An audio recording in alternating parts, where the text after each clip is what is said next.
What's up, everybody? Welcome to this episode of MC Fireside Chats. We're doing all kinds of crazy things this week because we got to one-up ourselves. So I'm literally on a raft on the river, and we're going to do a show here talking about attractions and things like that. I'm actually sitting on this. We'll show you the raft in a minute. I'm literally soaking wet sitting in water here. But super cool. Got my phone in front of me. Excited to bring you guys this new episode of MC Fireside Chats. We're going to talk about attractions and ways to enhance your revenue at campgrounds and things like that. Through the use of exactly what I'm sitting on, right? You got a river or a lake or something like that, but both, bicycles and rentals and all kinds of other things. We've got a couple of people on the show with us. Shane Devenish going to introduce himself in a second. My dog here who's freaking out because she's on the raft. There's a duck. That's what she's freaking out about? Okay. All right. And then we got Daryl here, obviously our editor for Modern Campground. Hey, y'all. Who else do we have on the show? I don't know. I think we're supposed to have Randy. Oh, Joe.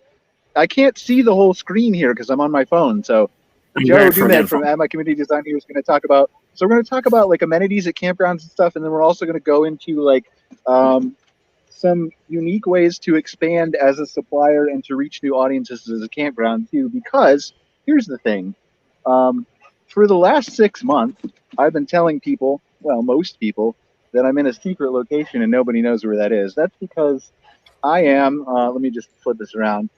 Say hi to Cara. So I'm in Canada, and I've been here for the last 6 months to expand Insider Perks into Canada and open up a Canadian headquarters here in Vancouver. So we're just outside Calgary, floating in the river outside my really cool Airbnb rental, which you can't see, but I'll take you up and do a tour outside later. It's a 150-year-old rental. But anyway, so that's why we're going to talk about Canada and expanding into there, because we're doing it at Insider Perks. And just, first time that Cara and I are together live on a show, and we're going to have some fun here. So let's go around and introduce everybody real quick. Joe, you want to start?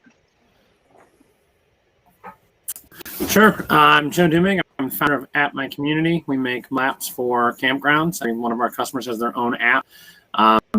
I'm actually at one of my customers' parks right now, and our service is a little sketchy here. So if I drop off at all, sorry. That's okay. Angela, you can switch around and highlight Joe if you want.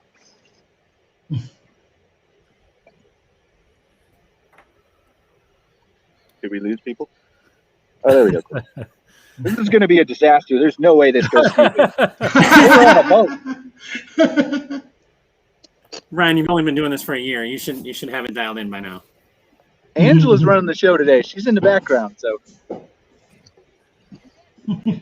she's in the studio. Right. All right, go ahead, Joe.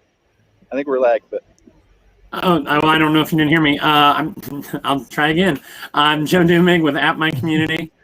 We make mobile apps for campgrounds. Every one of our customers has an individual app, and well, as Brian just said, we're laggy and kind of have shoddy service. And so I'm actually at a very nice campground of one of our customers in Wisconsin.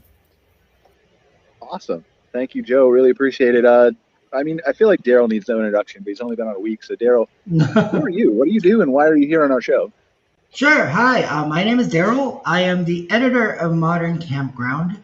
We bring RV and campground owner news to you worldwide. So I'm currently based in Manila, Philippines. I have been all around, and I am happy to be here. And hopefully this episode doesn't turn into a complete disaster.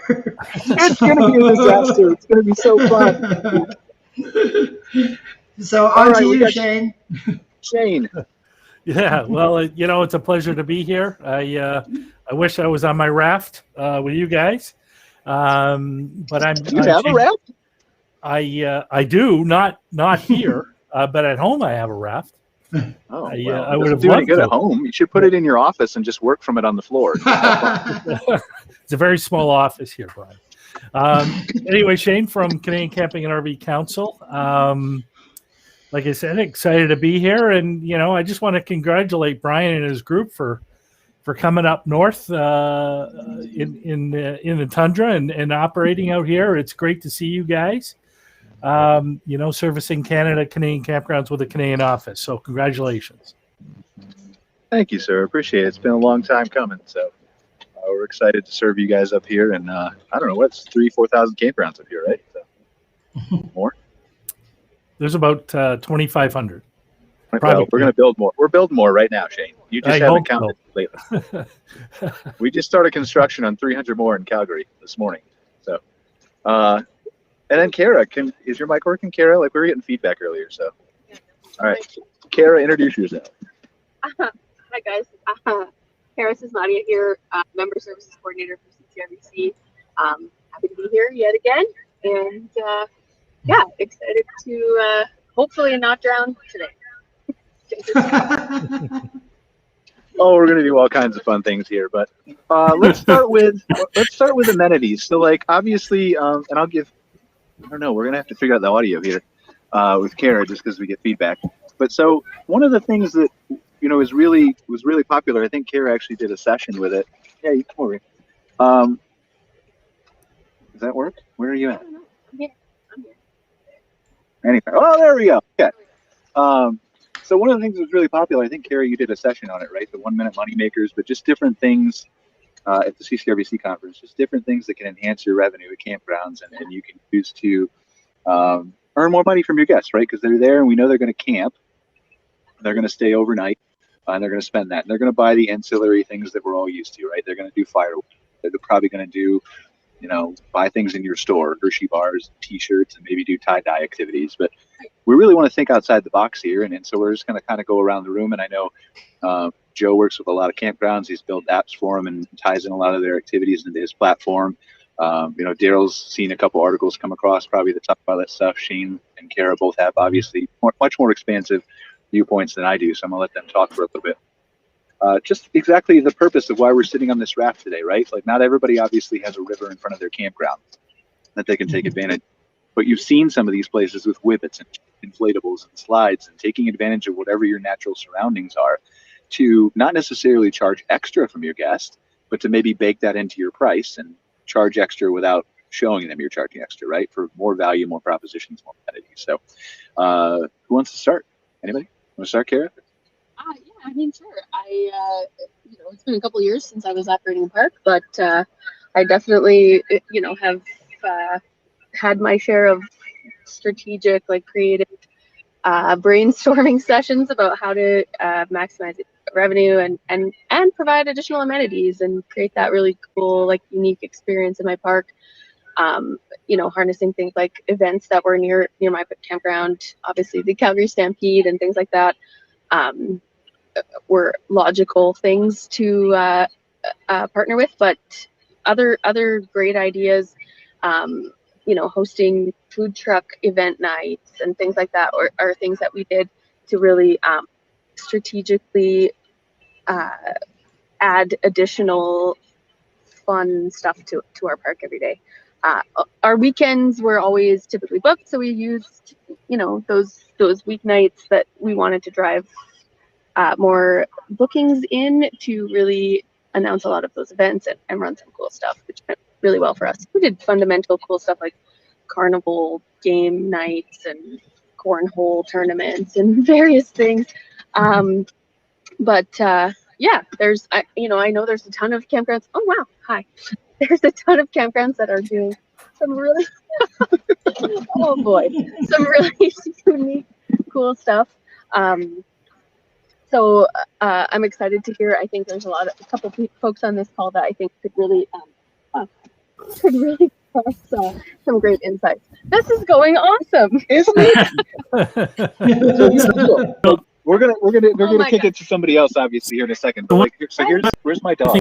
Cara actually just mentioned was Aaron. Is she on camera? There she is. Yeah. So my dog is there's this duck in the river somewhere. Where'd the duck go? Anyway, so she's gonna chase the duck around the raft and try to eat it, but it's in the water and she doesn't. Shane, you want to go next? Sure. And it's good that hunting season hasn't started in Alberta yet, Brian. Do they allow that in downtown Calgary? I don't know. It is a wild west out there. Go ahead, Shane. Yeah, I think from our perspective, there's obviously a lot of new campers getting into the lifestyle, and it's great to see so many campgrounds across Canada and throughout the U.S. for that matter. Looking at ways to make their experience as good as possible. And it's, I think we're seeing a lot of innovated, added kind of leisure activities and everything. But anything a campground can think about to make that camper feel welcome and to have fun while they're at the park is highly encouraged and great to see out there. So, that's all I got starting out anyway. Well, so something that Shane just mentioned with the new campers is I heard a lot of campgrounds starting a camper setup process. And so you would sign up if you're a new camper, like part of your registration process would be if you're never camped before, and then they might have somebody that will either an upsell or they'll come help you set up the time. And so that's an ancillary way to make money off of the whole new camper and provide an experience that's going to make your campground memorable to them. Hey, Joe, that is an unbelievable idea. It's almost like as opposed to the campground owner walking the new camper around, maybe have some kind of a deputy or whatever, somebody who's at that park quite a bit concierge. There you go. Exactly. Good word. It's exactly what I was trying to think of. But to walk them around and be a contact, for that new camper, and I think that's a great idea. Well, and not just the concierge. The initial thing I was talking about was the camper setup. So like helping them with their fresh water setup, their electricity, the sewer, because your new campers have never done it. And so, that's one thing. Having a concierge is another thing that was actually on my list. We've talked to a few of our campgrounds because through our app, you can do personal notifications, and they can actually set up a concierge service where at any time the camper can message them and ask a question to a specific concierge. And so that's kind of another idea that we had. But in this case, I was just talking about new camper setup. How does the awning work? How do you get the hot water started? All of that stuff that someone's camping for the first time has no idea about. They rented something from Camping in USA or whatever, and they don't know how to set up that that Class C that they have. And here's the beautiful part with this, Joe. And I'm pretty sure that none of the campground owners who are watching this have actually thought about this because it's a crazy idea. But you don't actually need to know how to do these things to offer this service because the people you're showing don't know how to do it either. So if you're doing it wrong, you can still get paid and make money. Okay. I disagree. You know what you're talking about when you're offering those services. Yes. Please, don't take the terrible. I'm trying to help. There's a staffer and labor shortage. We all know this. So I'm just trying to make people as efficient as possible. Well, go ahead, please. You guys were having there's a good suggestion. It's excellent. Yeah. And with what that, else we got? For seasonal parks, you could actually even hire a seasonal to do it. It's not a standard work camper. You would only have the 1 or 2 hours on a Friday or Saturday morning, and these are the set times that we'll do that. So you can do it without having another staff member and having somebody very knowledgeable about how to set things up. Yeah, like a camp buddy or camp sponsor or something, right? Mm-hmm. Mm-hmm. Yeah, that's a good idea. Like it. And Cara Cara says we used to call them ambassadors at her park. Mm-hmm. So there are other campers who would kind of assist us with that kind of customer service. Ambassadors. And, we had a couple guys on site that were seasonal and would help with connecting up water and sewer connections and those kinds of things, just like Joe was saying. So those are incredibly valuable. They also kind of really facilitate a community almost in the park where they have this sense of purpose and feel, in addition to just kind of liking to be there, they also really contribute to the overall positivity in your park, which is great. Mm-hmm. Yeah, I mean, you can't really go wrong with that. So that's a great idea to start us off with. What else do we have? What else have you seen out there, Joe? Well, so another thing that Cara mentioned, I'm just going to steal little bits of Shane and Cara's ideas and then go off on a tangent on them. So Cara mentioned partnering with the local area. Well, some of our customers have excursions, and we've actually kind of looked and saw what the landscape looks like. And many excursion providers, like boat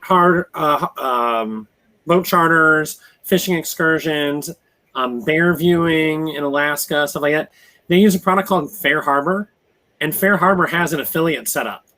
And so if you if your campground is near a place that has a lot of those types of things, any boating or excursion type capabilities, talk to the vendors and see who uses something like Fair Harbor.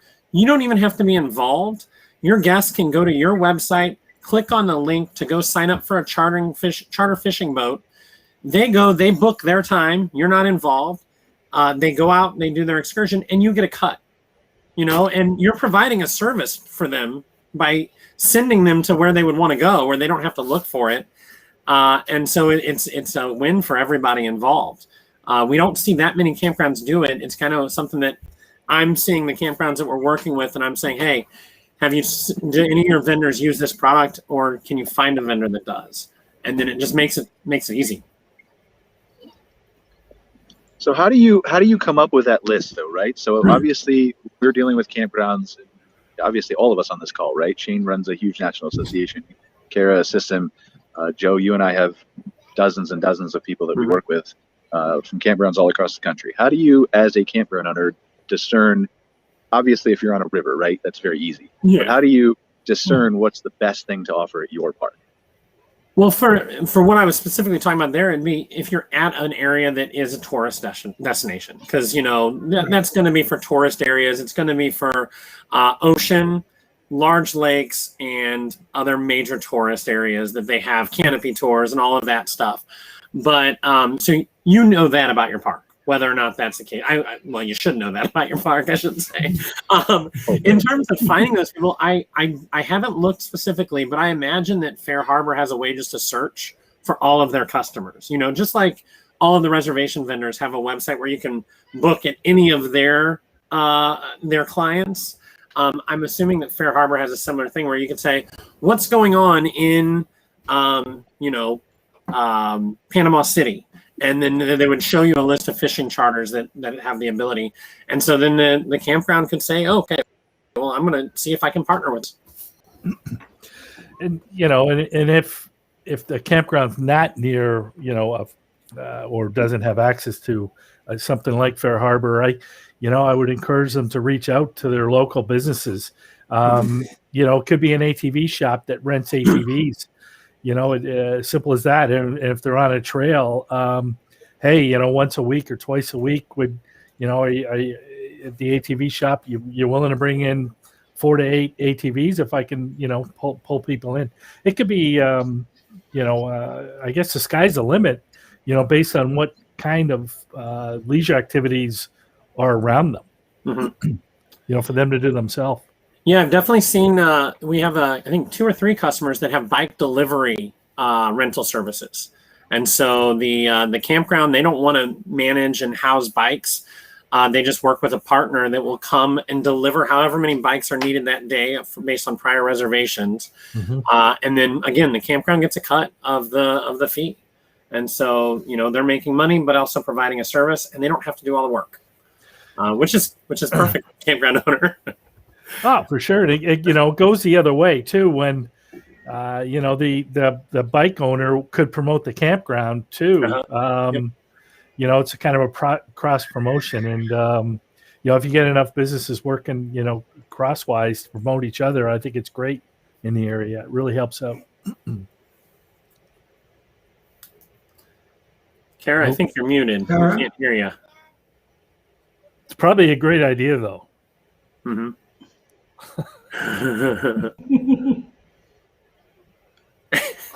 Cara, we can't hear you. Keep talking. Well, since we can't hear Cara, Go, Joe. there we go. Yeah. All This right. is going great. Since we can't hear Cara, one of the things, so we're at a campground right now, and yesterday it rained. Our kids were just getting ready to go to the pool, and they sent out a push notification saying that The pool's closed because of a storm. Well, my wife had a great idea that if they could just have pre-set up craft delivery service for like a craft. You just pull them off the shelf, and with their push notification, they could have sent a link to a store item for people to purchase a craft to do it at your site. And so you're just done. It's quick. It's again a value add. It's raining.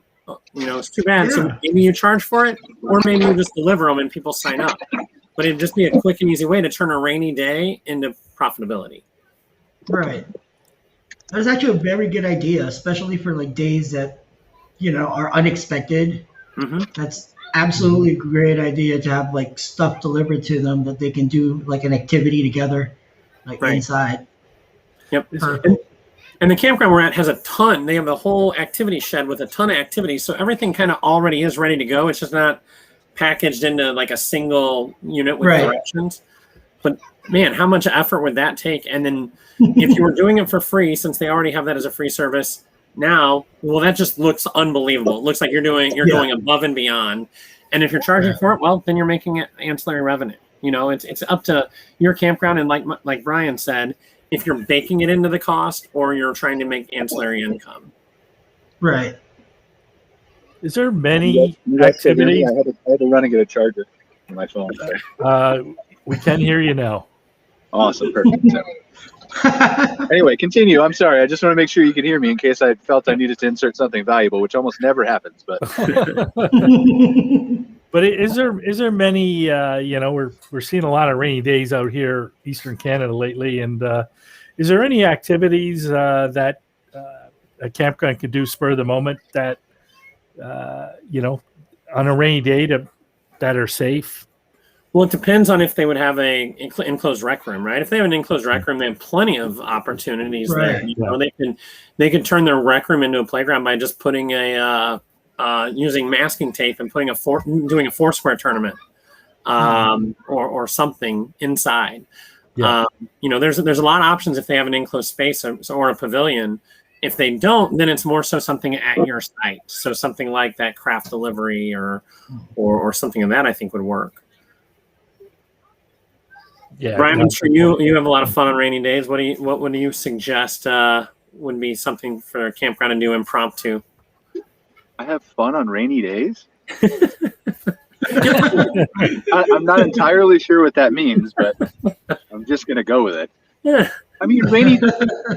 Yeah, you're talking about rainy days, right? Like anything indoors or any inside activity. So again, it's going to depend on what your kind of infrastructure your campground is. If you have an inside building or an office space or a place where you can get people together and even play a game or Twister or anything like that, right? Or you have an arcade room, or you have card tables, or you have a lending library or whatever, right? If you're outside, you don't have that room, then you got to get more creative. But maybe you've got a pavilion, even though it's not enclosed, you can still keep people somewhat dry.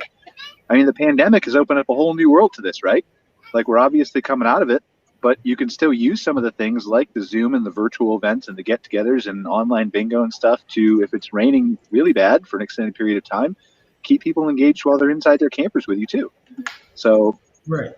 Yeah, I have seen some campgrounds do virtual, virtual trivia, virtual bingo on Zoom. I have seen that happen. So that'd be something. Another thing would be going back to the partnerships, is if you had a partnership with a local aquarium or something that was inside, that'd be a great time to notify your guests saying, hey, it's a rainy day, pool's going to be closed, but here is, we have these 15% off passes that the aquarium has given us, and now's a perfect day to go use it.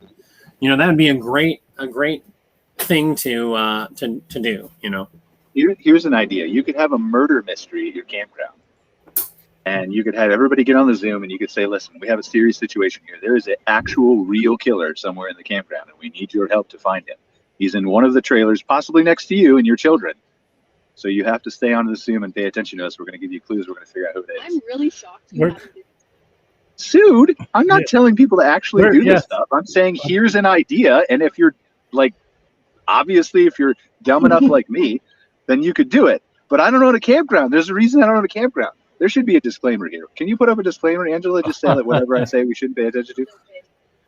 maybe not the actual, Sure. like, in all seriousness, no, right? Like, obviously we're not serious about there being an actual killer or anything, but that is an idea. A murder mystery dinner theater is a very popular activity to do. And so if you can play along with that and get, somebody to dress up in costume or period and play along, that's an activity. Mm-hmm. What else we got? Sounds like a lot of fun. Joe's going to regret asking me questions. Where did Cara go? Is she still? I'm here. Okay. Here. You haven't been murdered.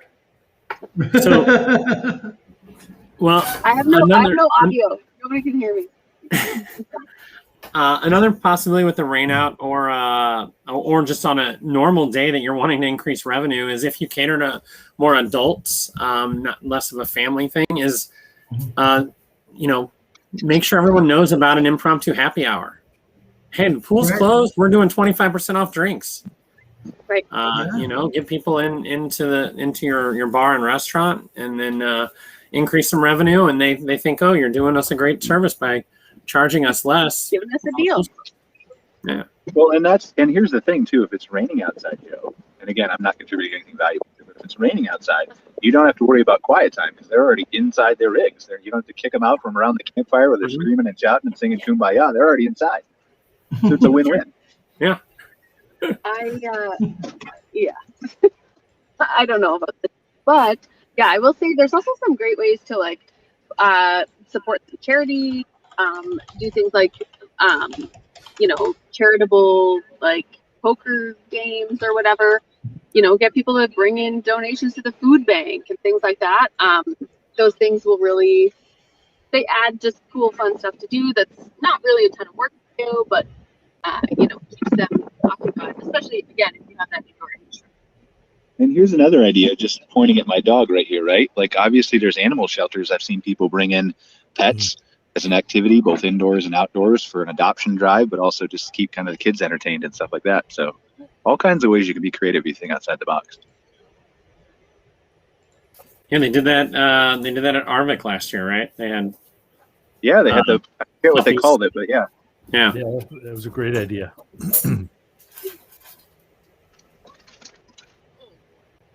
Okay, so we talked about indoor activities, all those kinds of things. How do you decide though? And we touched on this, Joe, with the outside vendors and stuff. But how do you decide from your park? Like, again, if you have a lake, right, you can order rivets and rafts and things like we're talking about. But how do you decide? Are bike rentals good for my property? Are golf carts good for my property? Do I have enough people who are staying on my property during the day to do activities, or are they going to an external theme park or attraction? Where you start? It depends on your park and your infrastructure, where you're located, what's around you.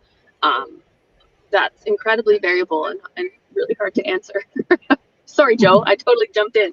But, I think it's important to also maybe measure from your guests what they want to see.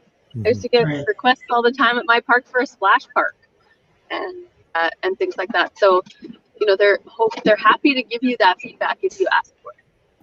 Well, that's what I was going to say, Cara. Actually, you're better suited to answer that question than I am.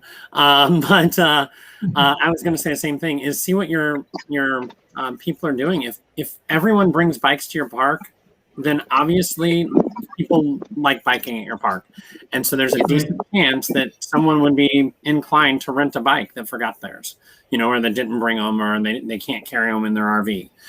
So if everyone has bikes, that you're that type of park for sure. Same with if everyone's bringing kayaks, that you should know if you're by water or not. But if you see a lot of people bringing in kayaks, somebody's going kayaking somewhere, right? It's just that's what's happening.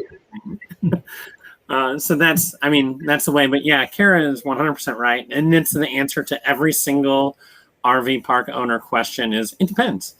Well, and I would argue that's a big factor when you're planning either to develop or purchase a park is. Talking about or really investigating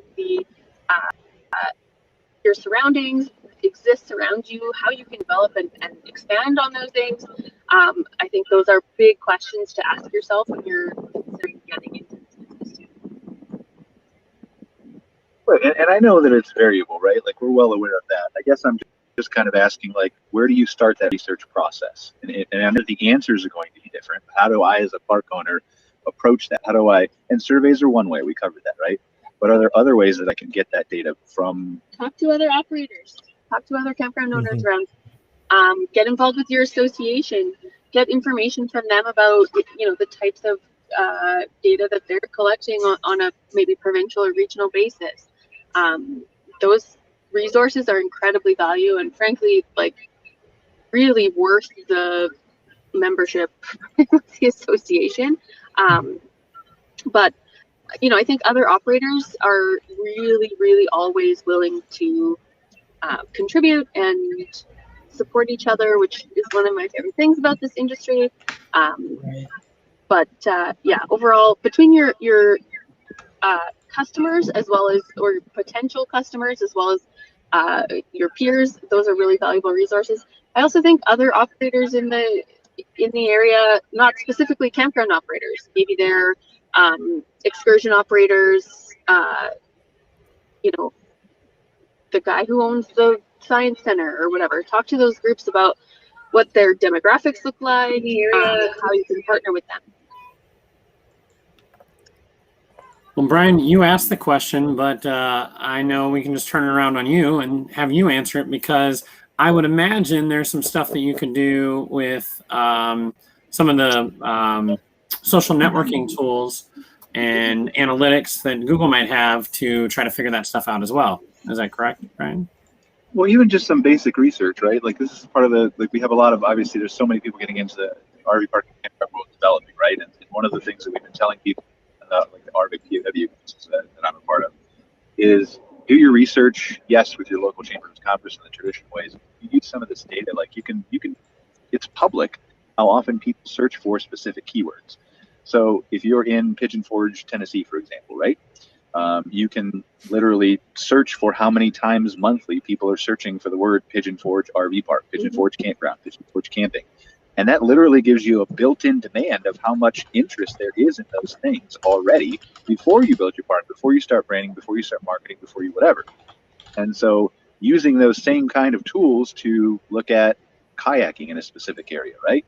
Or national parks or lakes or biking, trails or hiking or whatever it is, you can kind of get an idea of that built-in demand. And there's a free tool, Angela, if you can look it up maybe or somebody, maybe Daryl, can look it up.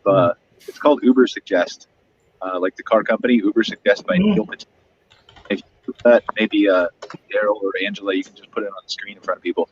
It's a free tool that you can use. Like we have enterprise ones that we use that are a little bit more fancy and detailed, but it's a free tool. You can plug in any keyword and see the demand of what people are searching for on a monthly or annual basis on Google. So it's a good way to do research in addition to, right? Not the only way, but in addition to.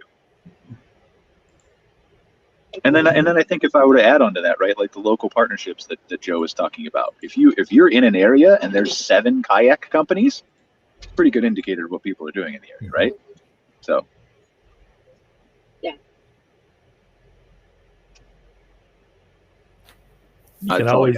You can always do a search, top things to do around, and just put your major town there, right? Yeah, that's a good point too. TripAdvisor's got those lists. Yelp has those lists that are curated by users. People write articles on Medium and blogs, things like that. So, and your tourism websites too. Like, what are the featured images on your tourism website? Like, if you're going to, we were joking before we started the show about the east and west side of Canada. So Shane's over by Toronto. And so if you go to your tourism website and there's no pictures of mountains, then you don't need to worry about mountain equipment. If you go to your tourism website and there's city access, then maybe you're looking at offering partnerships with some of the local museums and things like that. And obviously pictures is just one thing, right? But the lists and the blogs and the things that they're writing about in your context can all be useful resources as starting points. Yep. Right. Well, how do you guys feel about suggestion boxes? As in like the old paper suggestion boxes? Yes. What if you get like a bunch of suggestions and then they catch fire one night, Shane, and you use all that work?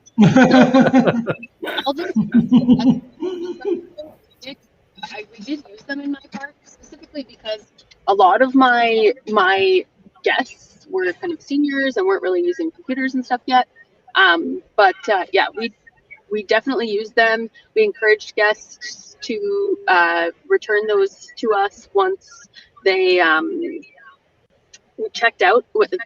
I think we gave like a little discount card for the next time they came or whatever, if they would contribute by checking out with that stuff filled out. And that provided us a ton of feedback. That's how we got feedback about splash parks and needing more trees and, you know, changing out amenities in the showers and basic fundamental things that were really valuable.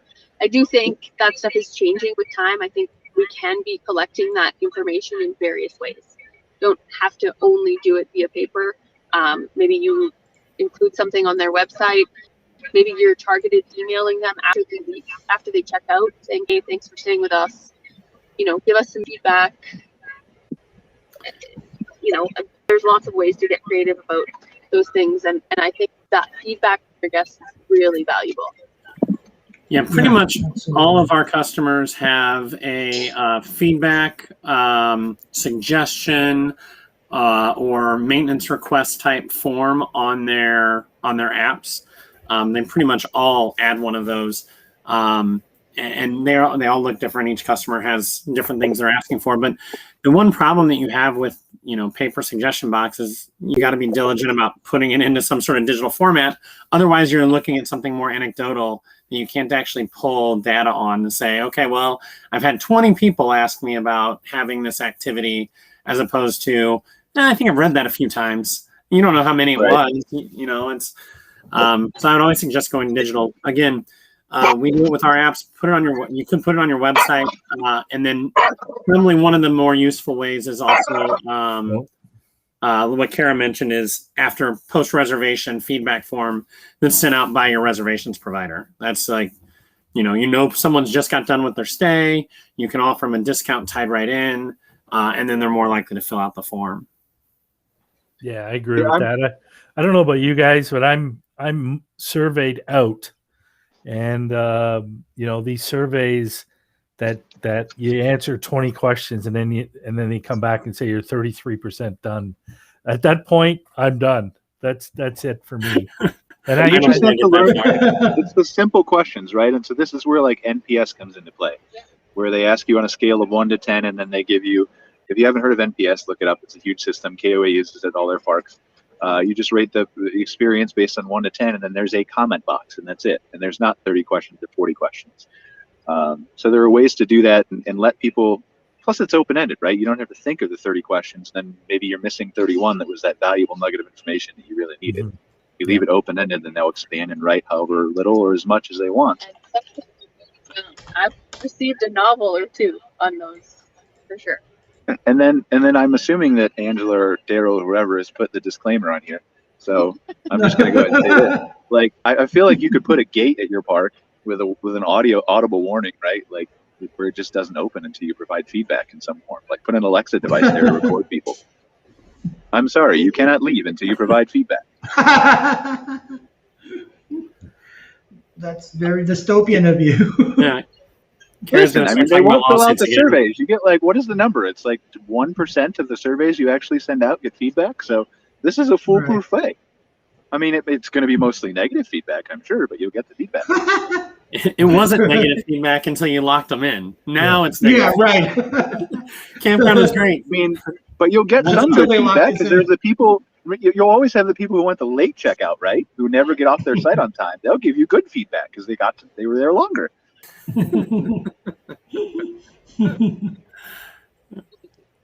Well, all right. Feedback. What else we got for attractions? I don't know what time is it? It's 11. Oh, it's 11:40 already. We're running, man. We're killing the time here.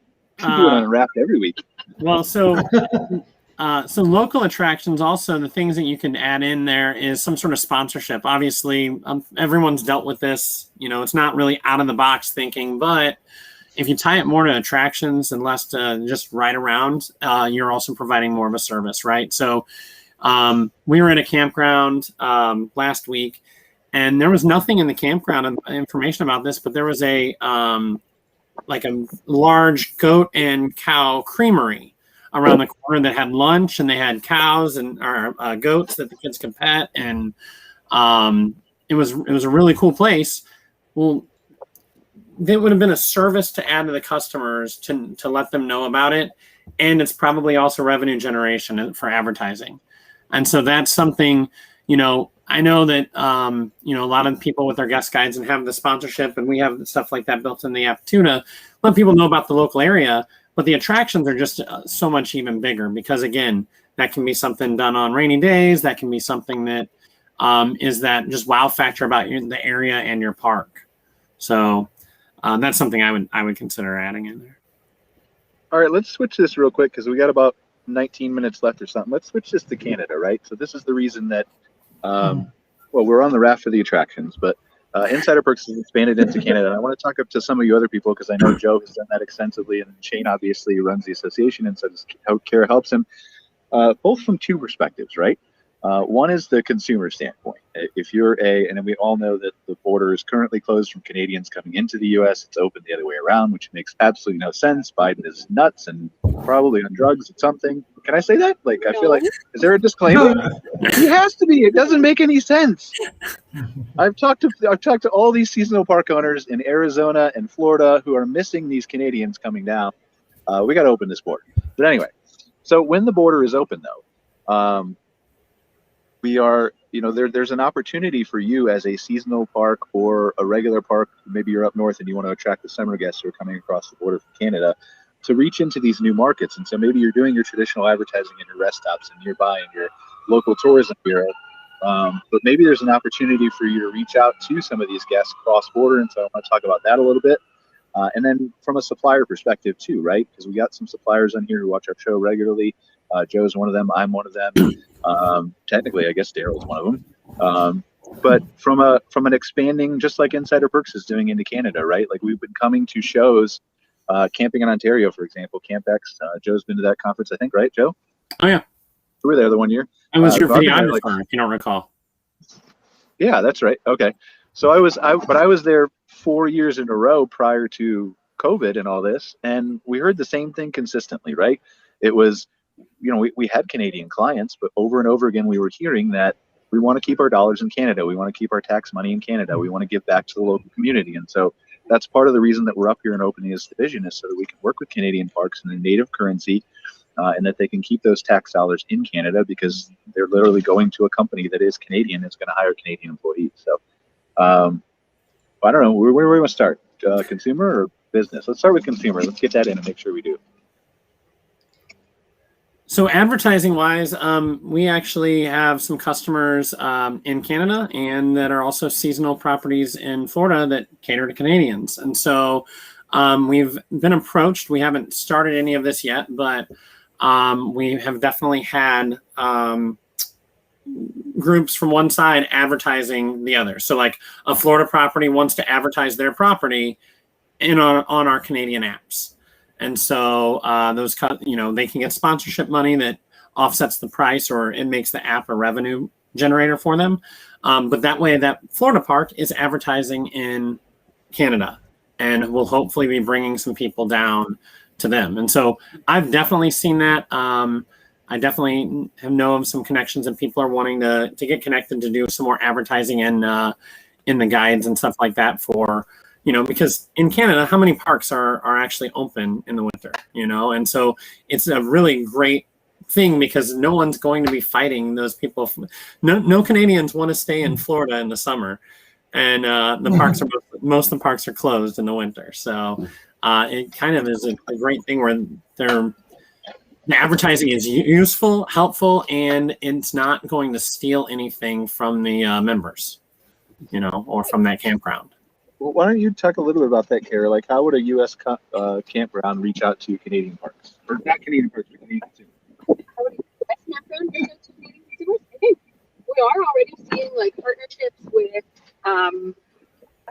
you know, an RV park up here will work closely with a park in Florida or whatever, and they kind of share guests, which is a great way to operate, specifically with how seasonal things are.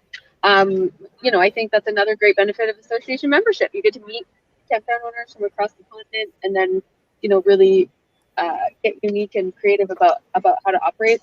But I think also, you know, there's lots of great ways this community is so interesting in terms of its, you know, people are so passionate about it. So it's a great opportunity would probably be lots of our snowbird news sites and things like that. Those are great advertising sources probably for down south.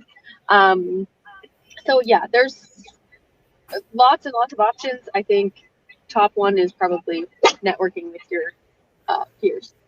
Well, what Karen just said, we know of some Facebook groups that have 40,000, 80,000 people in them that are snowbird groups from Canada, like Canadian snowbird groups. And I mean, I don't know what their model is, like the people running it, but maybe those parks in Florida could advertise to those people. Well, you see that already in those groups. Are you in any of those groups, Joe? No, I'm not. Okay, yeah. So in those Facebook groups, we do often see campground owners on both sides of the border kind of directly targeting those members of those groups with posts and stuff in those Facebook groups. So yeah, they're a great resource. It always fascinates me how much Facebook has impacted business these days. Mm-hmm. And there's other groups. RV Villagers is one huge group. I think campgrounders can advertise and dealers advertise. Manufacturers advertise in there. So I agree with Cara. Social media has made it very easy to communicate. Well, I think the dog likes that. Well, maybe not. Maybe not. Okay. She's mad at me because she's cold and she's on the rack. So. Oh. Poor thing. Yeah, I think. But I guess. Oh, sorry, Cara. I'm sorry. I have no audio. No, that's okay. I think this entry into the Canadian market by some of these supplier members is going to be really valuable, specific to Canada. I think a lot of we are missing some elements in our market up here specific to some of the services that companies like Joe's and Brian's and some others who are expanding are going to really fill those voids and help make things both easier for our members and their businesses, but also, enhance our ability to provide great services to guests and continue to shift the perspective of camping and keep it accessible to more and more broader demographics, which is awesome. Yeah, and on that note, I haven't seen too much pushback on us being a U.S. company. We haven't really had none of our clients obviously have had a problem with it because right. I agree with that, Joe, and I'm gonna let you talk about that in a second. But I agree with that. We didn't have a ton of pushback, but we knew that it was there as kind of an underlying the people who are working with us would really still like it if just like you want to buy American, right? If you're American, buy Chinese if you're Chinese and whatever. It's the same kind of principle. So right. So yeah, and what Cara was saying is there's certain markets, especially some of the vendors have that is just not as big in Canada at the moment, at least. And so, depending on what you're selling, there's a decent chance that there isn't a vendor there or a known vendor there. And so, in that case, it's probably not going to matter too much in either way. But I don't know. I don't think we've seen that. I think you have a good product, you have a good personality, you can talk to people, and it's not really going to matter that much. And it's good to have, the National Association, because if I was a campground owner and a member of CCRVC and they couldn't find a supplier, just to, give us a call or contact us that you're looking for something, because chances are you're not the only one looking for that service or supplier. So, we can help source that up for you and work to get a better deal for you too, because, we've, made all these contacts and and if we need something, then we can reach out to them. Hey, so-and-so if they supply this service. So, you make a really good point, Shane, too. You make a really good point. Ask these questions of your association. Because even if you're the first person to ask the question and you have to go find a supplier that does that, you're helping everybody who comes after you, because then Shane knows who to send people to when they ask the same question later. Yeah, and there's all kinds of opportunities for suppliers all over the world, especially in the U.S. to sell up to Canadian campgrounds, and we've only scratched the surface of possibilities. So it's good for everybody involved for sure. So I think just to circle back right to the consumer side briefly, because I know we have most of the campground owners watching. There's a couple of suppliers, I'm sure, who will watch later and who regularly watch. But from a campground owner's perspective, like it's interesting. I have a lot of people come to me from a marketing standpoint and say, well, how do I reach people in Canada? It's the same answer I've given for how do you reach people, right? Behavior is kind of the same. Like, yes, you can go above and beyond and target specific magazines, places that millennials are watching, or that Canadians are watching, or that snowbirds are watching. But if you have covered the basic marketing of, like, whether you're, and Daryl knows this, we're covering, like, it's only been a couple of weeks, but we're covering this stuff globally.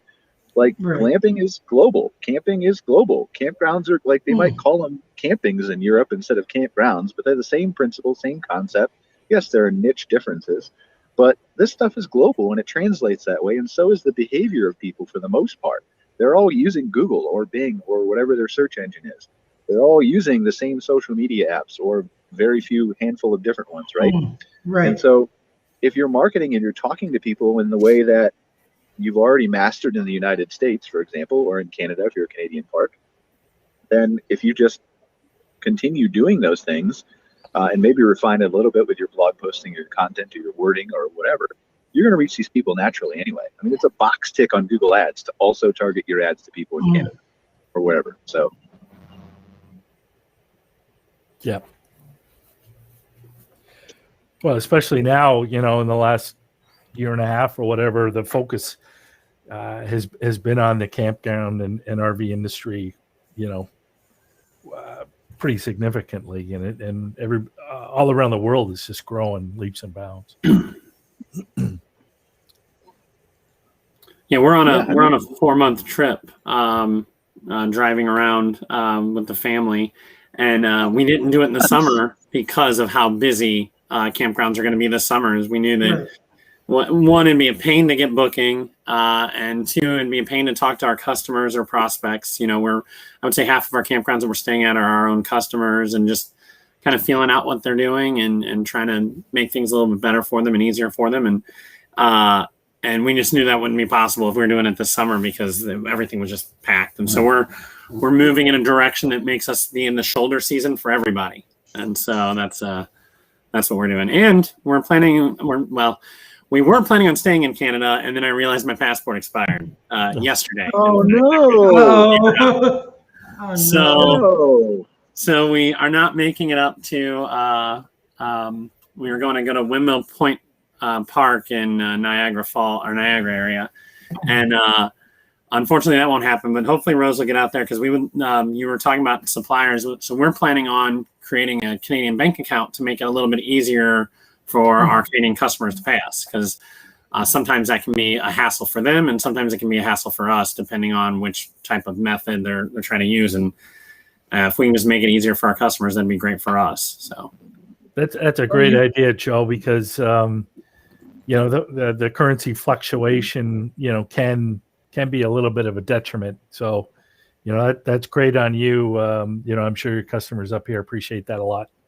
Well, yeah, we have some that have their cards are declined for U.S.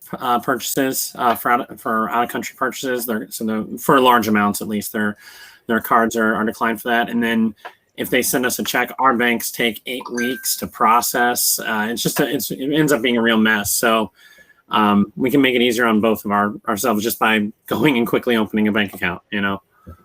Well, and that's the thing. I mean, the making it easy on the customer standpoint, both from a consumer, if you're serving Canadian people who are crossing the border to stay at your campground, or from a supplier perspective, like we used to do that before we opened up the Canadian division, right? Like there's insiderperks.ca now that needs a little polishing and tweaking and stuff, but gives our prices in native Canadian currency and all that. But before we did that, we had the one website where you could go and you could check out and you could change. And Shane did this actually in real time.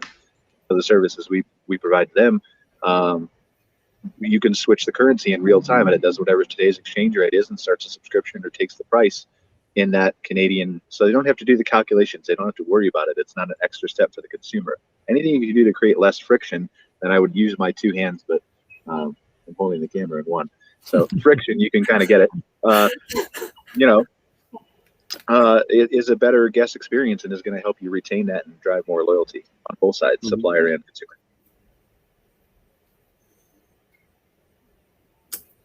Yes. All right, so it is 11:56 here. We got about 4 minutes left. We were going to do more cool stuff on this little raft here, and the thing is I was going to get on one of those dingy, like what do you call them? Dinghy.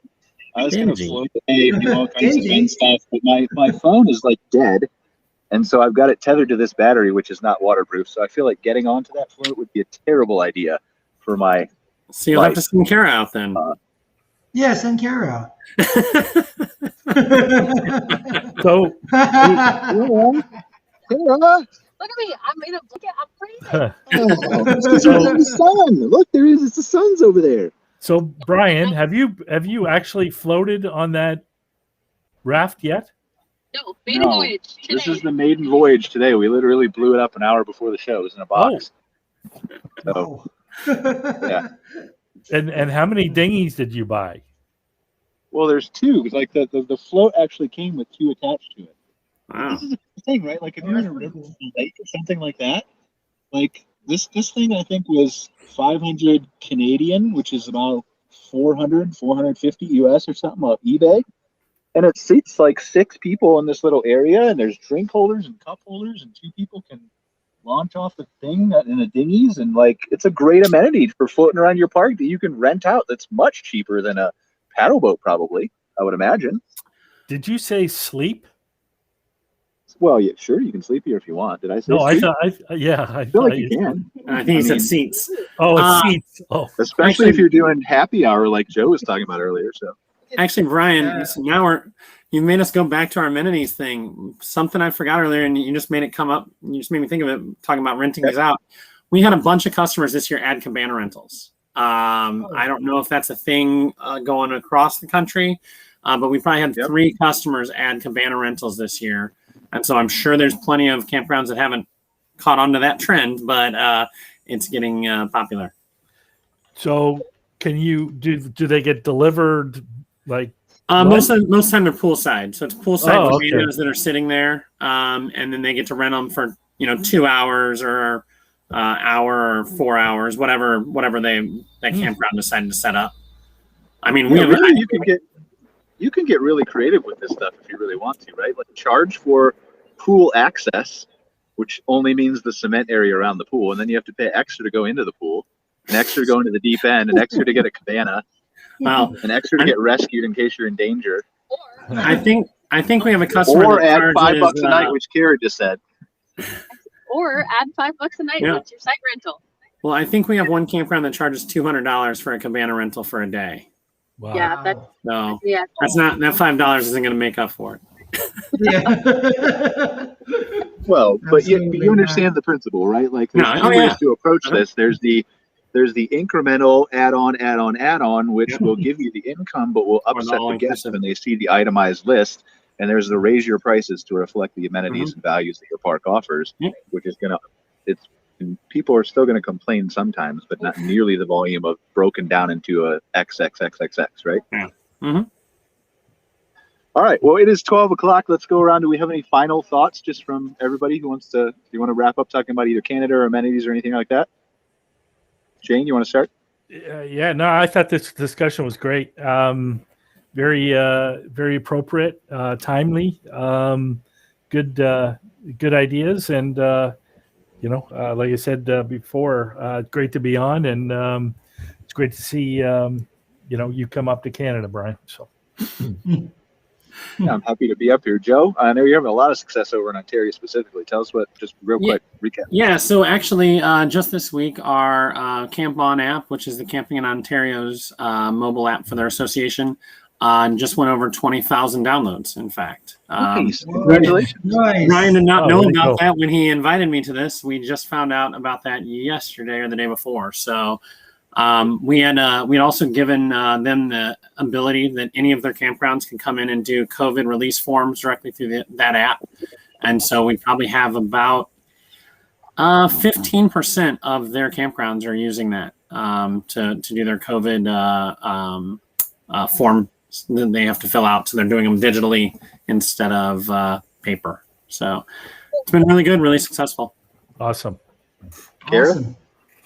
Awesome. Yeah, I guess I really just want to say I so appreciate the support of your supplier members who are joining us and really just broadening exposure to the industry and making things easier for our members. I always say that's kind of my top priority for me is to give them, the best business tools possible to continue their success journeys. So I appreciate you guys. I know you guys are all doing great work to support the industry as suppliers, and it's incredibly valuable both to the association and its members. And then one thing I want to throw in here before we wrap up, I know we're a couple minutes late, but we were supposed to have Randy Hendrickson on the show here from United Park Brokers, and there were some technical issues. He just couldn't join us this morning, so we're going to have him on another show later, give him more time than he was supposed to get here, which actually will work out for you, Randy, in the end. But we're going to give you a shout out here anyway. Randy was going to be on the show. He's the founder and CEO of United Park Brokers. If you don't know Randy, he's been in the industry for, he says 30 years. I think it's more like 40 or 60. He's been here forever. All like super knowledgeable about all kinds of different things. And he's expanding into Canada too with United Park Brokers. He's working with CCRBC and a couple other people up here to do some campground listings and do some real estate and things like that, help people develop parks and all kinds of stuff. And so he'll join us on another show and talk about that. But just wanted to give him a shout out, make sure people knew that existed up here. So that's United Park Brokers.